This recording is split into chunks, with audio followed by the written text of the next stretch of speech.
Episode 109। अब तक हमने देखा अदिति देव और निशा के साथ राज से मिलने जाती हैं, जहां राज उन्हें सब कुछ बताता है कि उसे अपनी मोम से पता चला था दादाजी के आखिरी बार कपूर मैंसन के आने के बारे में। अब आगे राज अदिति, निशा और देव को वो रिकॉर्डिंग सुनाता है जो उसने रिकॉर्ड की थी मिसेस कपूर से सब कुछ पूछते वक्त, जिसके बाद वह अदिति की तरफ देखते हुए कहते हैं, अदिति अब तो तुम मानती हो ना कि दादाजी की डेथ में फेक बाइक का कोई कसूर नहीं है। उन्होंने कुछ भी जानबूझकर नहीं किया, बल्कि वो तो आज भी उसके लिए खुद को दोष देते हैं। अदिति देखती है कि राज काफ़ी परेशान है, जिसे देख वह राज को शांत करवाते हुए कहती है, राज शांत हो जाओ। और हाँ, मैं शांति हूँ। हम कि इसमें भाई की कोई गलती नहीं है। उन्होंने उस वक्त जैसे उसकी सिचुएशन थी वैसे रेट किया, इसलिए इसमें उनका कोई कसूर नहीं है। लेकिन अभी हमारा ये जानना और भी ज़रूरी है कि आखिर उस वक्त प्रेम और विवेक के बीच ऐसा क्या हुआ था कि वह दोनों एक दूसरे से इस कदर उठे हैं। अदिति की बात सुनकर निशा उसके साथ देते हुए कहती है, अदिति सही कह रही है राज, अगर हमें उन दोनों के बीच सब कुछ ठीक करना है तो ज़रूरी है कि मैं पता हूँ कि आखिर वो दोनों एक दूसरे से इतना नाराज़ क्यों हैं। निशा की बात सुनकर राज परेशान होते हुए कहता है, लेकिन कैसे, हमें कौन बताएगा इस बारे में।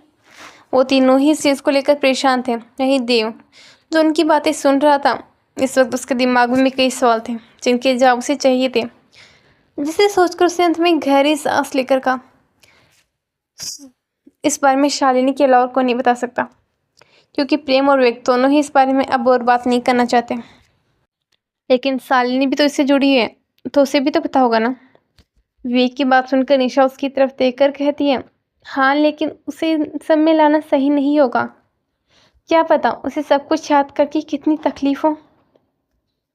निशा की बात सुनकर देव उसकी तरफ देखकर कहता है, तो क्या तुम इसकी गारंटी लेती हो कि वो अभी तकलीफ में नहीं है।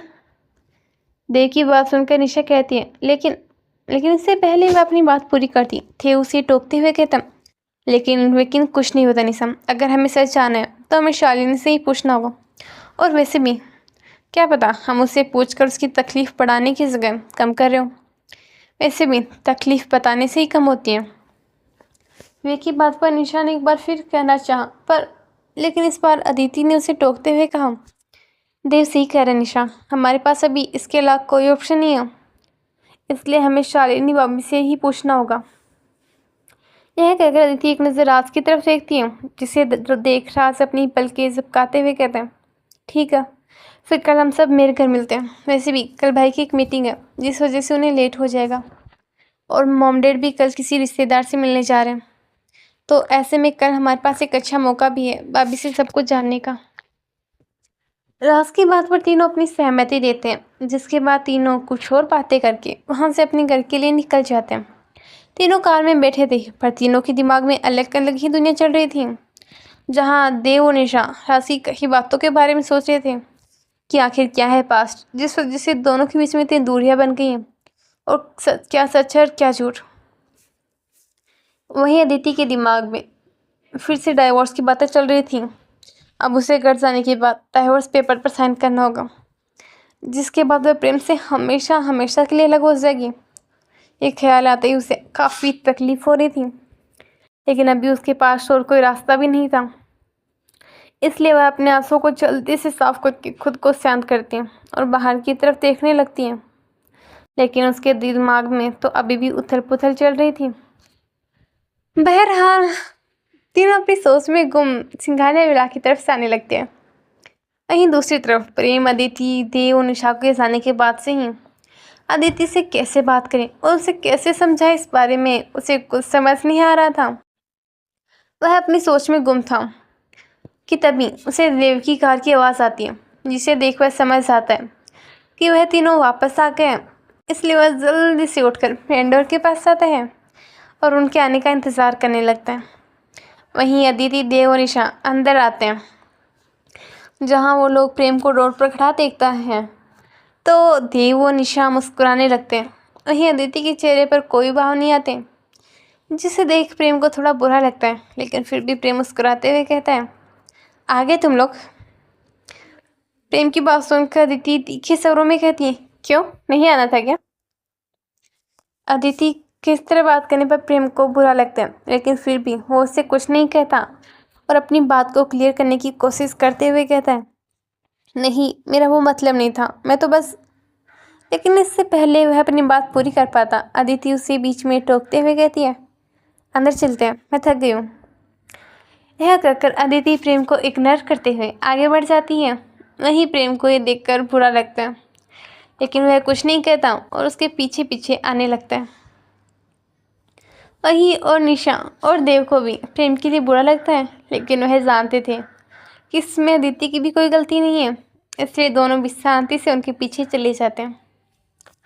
अदिति हॉल में जाकर सोफे पर बैठ जाती है। उसका मन नहीं था अपने कमरे में जाने का, क्योंकि उसे वहाँ जाते ही यह एहसास होता था कि अब वह बहुत जल्द यहाँ से चली जाएगी। लेकिन हॉल में हल्का ही सी शोरगुल था, जिस वजह से उसका ध्यान भटक सकता था। जिससे सोच अदिति वहीं बैठ जाती है। वहीं प्रेम, देव और निशा भी वहीं आकर बैठ जाते हैं।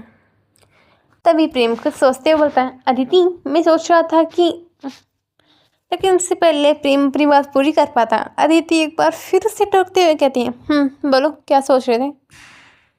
अदिति के इस तरह टोकने से प्रेम एक बार सोचने लगता है, लेकिन फिर एक गहरी सांस लेकर कहता है, मैं ये सोच रहा था कि क्यों ना हम दोनों थोड़े टाइम के लिए बाहर चलें, कहीं घूमने।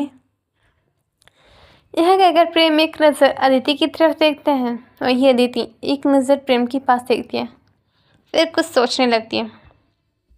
हे डियर लिसनर्स, कैसा लगा आपको आज का पार्ट ज़रूर बताना। और आपको क्या लगता है, अदिति मानेगी प्रेम के साथ बाहर जाने के लिए, या फिर से कुछ ऐसा कहेगी जिससे प्रेम को हर्ट हो? बताना ज़रूर। चलिए फिर मिलते हैं अगले पार्ट में, तब तक के लिए बाय बाय।